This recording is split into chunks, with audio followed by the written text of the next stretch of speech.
Moving is a stressful time in the summertime. It's one of the most busiest times for families to pack up and move. But how do you know if you're hiring a reputable moving company? I'm News 6 anchor Crystal Moyer, and I've got the answers for you. If you don't have a Department of Ag number that authorizes you to be an intrastate mover, you cannot do local or intrastate moving in the state of Florida. Michael Haas is the president of 1776 Moving and Storage with more than 30 years of experience. He says first, it's important to know if the company you're using is licensed to do the job.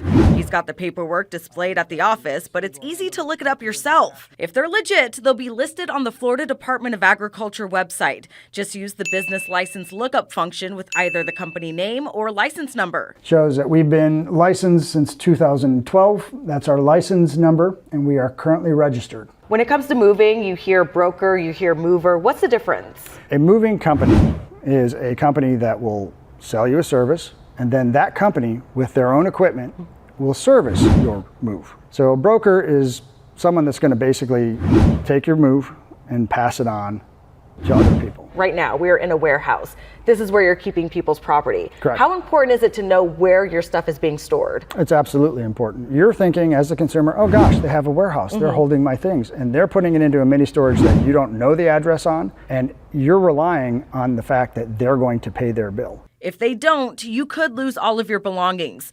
And every year around this time, the Better Business Bureau has to hear about problems like this. In 2024, over 100,000 inquiries were made on the BBB website about movers, and more than 700 complaints were filed.